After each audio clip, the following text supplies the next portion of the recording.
বিসমিল্লাহির রহমানির রহিম। আসসালামু আলাইকুম। ওয়েলকাম টু মাই চ্যানেল ইত্তি কিচেন। বন্ধুরা, আজকে আপনাদেরকে দেখাবো চেওয়া মাছের মাথার ভর্তা।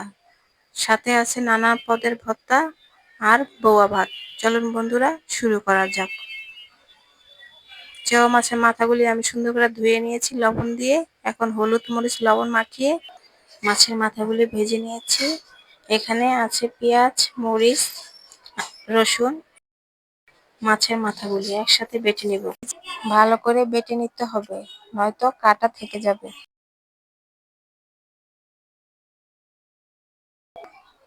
ভর্তাটা কমপ্লিট হয়ে গিয়েছে। এখন একটা প্যানে আমি দিয়ে দিয়েছি কিছু তেল, দিয়ে দিলাম পেঁয়াজ,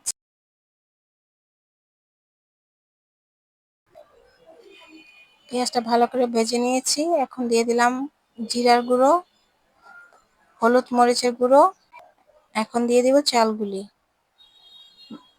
ভালো করে চালগুলি নাড়া দিয়ে দিতে হবে, মশলার সাথে মিশিয়ে নিব।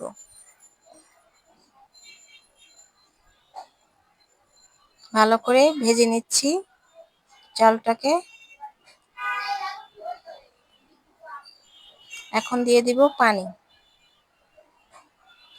পানি দিয়ে ঢেকে দিব। 2 মিনিট পর ঢাকনাটা সরিয়ে আপনি একটু নাড়া দিব। দিয়ে দিব পরিমাণ মতো লবণ।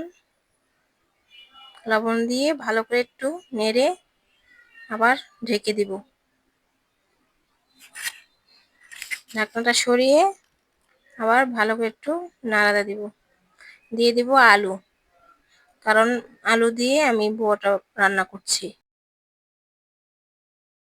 পর আবার ঢাকনাটা খুলে আবার একটু নেড়ে দিচ্ছি।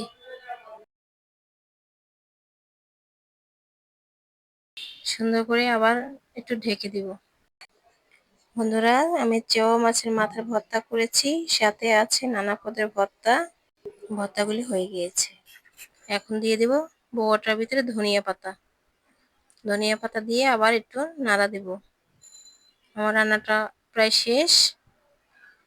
বন্ধুরা, আমার রান্নাটা যদি ভালো লেগে থাকে তাহলে লাইক, কমেন্ট, সাবস্ক্রাইব ও শেয়ার করে আমার পাশে থাকবেন। ধন্যবাদ।